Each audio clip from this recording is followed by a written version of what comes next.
भूत, प्रेत, जिन, आत्माएं, इनका भी अपना एक अलग संसार है जो हमारी सोच के परे होता है। कभी हम अनजाने में तो कभी कुछ आत्माएं अधूरी इच्छा के साथ हमारे और उनकी दुनिया के बीच के द्वार को खोल देती हैं। कुछ श्रापित वस्तुओं, जगह और आत्माओं का ताल्लुक सिर्फ नियति से नहीं बल्कि उनके साथ पहले हुई दुर्घटनाओं से भी होता है। कहा जाता है कि कोई भी कहानी, घटना या अंधविश्वास तब तक ही रहती है जब तक वो आपके साथ ना हुई हो। स्वागत है आप सबका पैरानॉर्मल मैकेनिज्म में, जहां हम आपको बताएंगे वेदों और उस दुनिया से जुड़ी कुछ रहस्यमयी और ज़रूरी बातें। तब तक के लिए पैरानॉर्मल मैकेनिज्म से जुड़े रहें, क्योंकि वो होते हैं।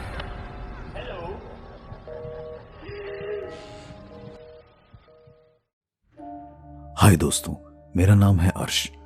पैरानॉर्मल मैकेनिज्म के एक और एपिसोड में आप सबका स्वागत है।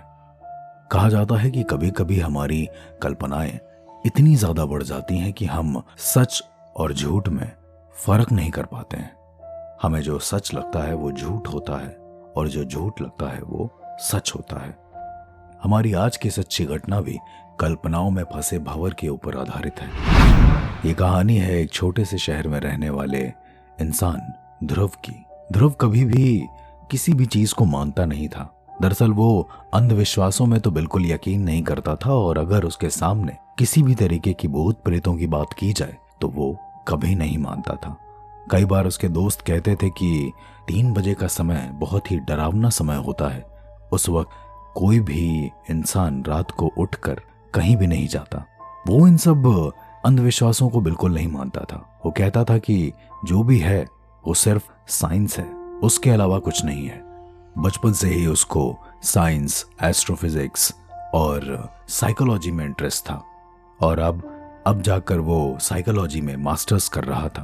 तो उसके लिए अंधविश्वासों पर बिलीव करना थोड़ा ना के बराबर ही संभव था। इन सब बातों के चलते एक दिन वो अपने दोस्तों के बीच बैठा। वहां पर कई सारी बहस चल रही थी। उसके दोस्तों ने कहा कि बिल्ली अगर रास्ता काट जाए तो बुरा होता है।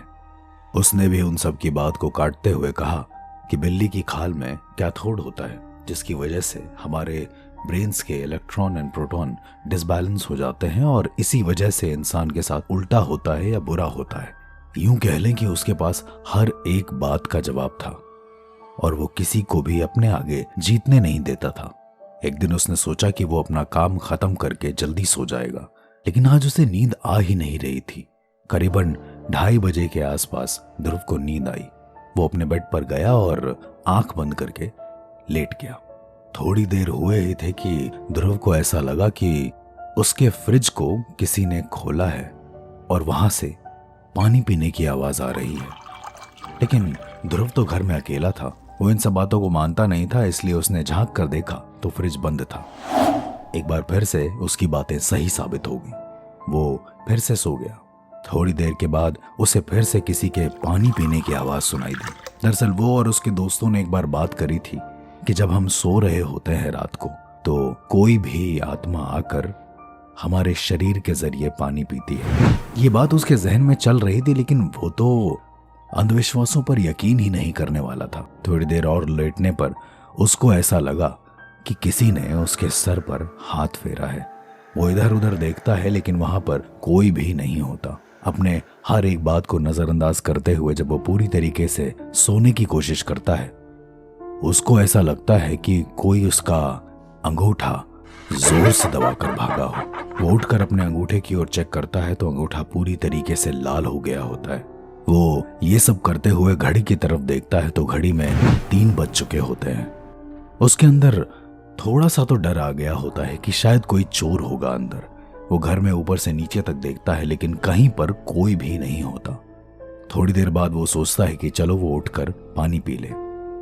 वो जैसे ही पानी पीने के लिए उठता है, घर की लाइट अपने आप चली जाती है। वो उसे सिर्फ इत्तेफाक का नाम देकर धीरे धीरे फ्रिज की तरफ बढ़ रहा था। अपने मोबाइल की टॉर्च में जितना वो देख पा रहा था, उसी हिसाब से वो आगे का रास्ता तय कर रहा था। फ्रिज के पास पहुंचने पर उसे एक बहुत जोर की ठंड महसूस हुई। लेकिन मौसम तो गर्मियों का था। उसने सोचा शायद फ्रिज कभी खुली रह गई होगी तो उसकी एयर होगी यहाँ पे। उसने फ्रिज खोला तो उसे बहुत तेज गर्मी लगी। ताज्जुब की बात थी, अक्सर फ्रिज खोलने पर इंसान को ठंडी लगती है। फ्रिज खोलने के बाद उसने बोतल निकाली और पानी पिया। उसकी जान में जान आई। पानी की बोतल रखने के बाद जैसे ही वो पीछे की ओर मुड़ा, उसको ऐसा लगा कि किसी ने फ्रिज दोबारा खोल दी, लेकिन वहां पर कोई भी नहीं था। वो अपने कदमों को आगे की ओर बढ़ा रहा था और जितनी बार वो कदम आगे बढ़ा रहा था, उसके कदमों की आवाज नहीं हो रही थी। वो कोशिश कर रहा था लेकिन उसके कदमों की जरा भी आवाज उसके कानों में नहीं आई। थोड़ी देर के बाद उसे ऐसा लगा कि कोई उसके कमर के बराबर शरीर का इंसान उसके कमर के पास सांस ले रहा था और ये सांसें उसे साफ महसूस हो रही थी। वो बार बार पीछे मुड़कर देखता लेकिन वहां पर कोई नहीं होता। वो धीरे धीरे आगे बढ़ने लगा कि तभी अचानक से उसके पैर में किसी ने जोर से काटा। उसको ऐसा लगा कि किसी बच्चे का जबड़ा उसके पैर में आकर लग गया हो और अब वो उसे छोड़ ही ना रहा हो। डर के मारे उसकी पूरी तरीके से हालत खराब हो गई थी और जैसे ही वो पीछे मुड़ता है वहां पर कोई भी बच्चा नहीं होता, लेकिन उसके पैर से खून निकल रहा होता है। जितनी देर में वो पीछे मुड़कर कुछ समझ पाता, आगे मुड़ने पर वो देखता है कि वही बच्चा उल्टा होकर उसके सामने खड़ा हुआ है। अब ध्रुव कुछ बोलने की हालत में नहीं था। उस लड़के को देखते देखते बच्चे ने ध्रुव की गर्दन पकड़ी और ध्रुव की गर्दन को तोड़ दिया।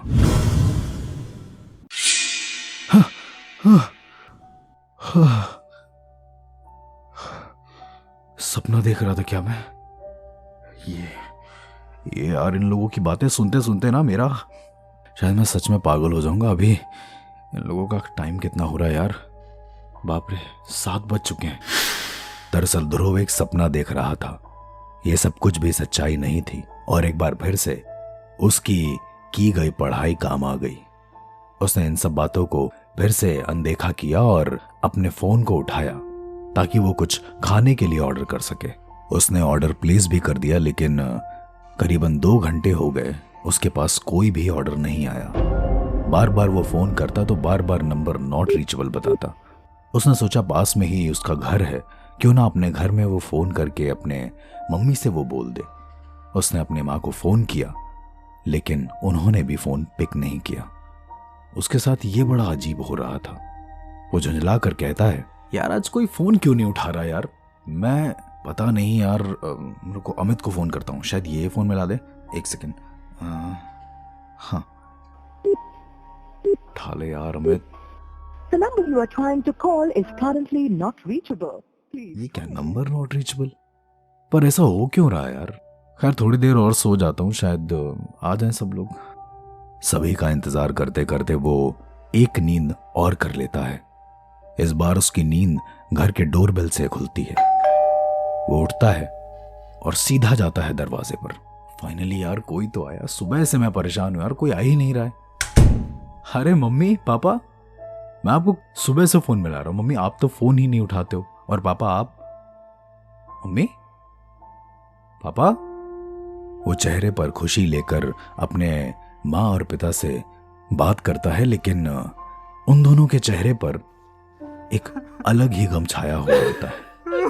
वो अपने माँ बाप से पूछता है, मम्मी पापा क्या हुआ? आप रो क्यों रहे हो? कोई बात है? किसी ने कुछ कहा? लेकिन उनके चेहरे पर सिर्फ आंसू होते हैं और थोड़ी ही देर में वो दोनों कमरे के अंदर जाते हैं। पीछे देखने पर ध्रुव देखता है कि उसकी ही लाश उसके बेड पर पड़ी हुई है और उसके माँ बाप उसके बेड के पास बैठकर रो रहे होते हैं। पीछे से एक पुलिस अफसर आता है और कहता है, अरे कितने दिन से ये लाश पड़ी हुई है, इसको उठाओ, उसका पंचनामा करना है और इसके बारे में पता करना है। और माँ बाबूजी आपको अभी पता चला आपका लड़का यहाँ पर मर गया है। ध्रुव को कुछ समझ नहीं आ रहा था कि उसी की लाश के पास उसके माँ बाप बैठकर रो रहे हैं। पुलिस अफसर ये कह रहे हैं और वो अभी भी अपने आप को जिंदा महसूस कर रहा था। शायद वो ये सब जितना देख रहा था वो उसका एक सपना था। ये बात सोचकर वो अपने ठीक सामने लगे एक ड्रेसिंग टेबल के शीशे पर देखता है तो उसका अक्स दिखाई देता है। उसने सुना था कि जब आपका अक्स आईने में दिखाई दे तो इसका मतलब कि आप जिंदा हैं। वो खुद को देखते हुए कहता है, ये एक सेकंड, अगर मेरी लाश ये पड़ी है तो ये मेरा अक्स कैसे दिख रहा है? मैं तो जिंदा हूं ना? मैं जिंदा हूं शायद। मैं इससे ही पूछता हूँ, क्यों मेरे अक्स, मैं जिंदा हूं ना? बोलो बोलो, मैं जिंदा हूं? तुम मर चुके हो। नहीं नहीं, मैं जिंदा हूं। तुम मर चुके हो। मैं जिंदा हूं, देखो मैं जिंदा हूं, मेरा अक्स भी दिख रहा है। तुम मर चुके हो। नहीं नहीं, ये नहीं हो सकता। मैं जिंदा हूँ, मैं जिंदा हूँ। ये सब एक सपना है, ये सब सपना है, ये हकीकत नहीं हो सकती। हाँ, तुम मर चुके हो। क्या मैं मर चुका हूँ? शायद तुम सच में जिंदा हो। क्या मैं मर चुका हूँ? शायद शायद शायद शायद शायद शायद शायद। अपनी कल्पनाओं और सच्चाई के बीच फंसे ध्रुव ने शायद ये नहीं सोचा कि उसका अक्स भी उसकी ही एक परिकल्पना है। और अलग तरह की परिकल्पनाओं के बारे में जानने के लिए सुनते रहिए पैरानॉर्मल मैकेनिज्म।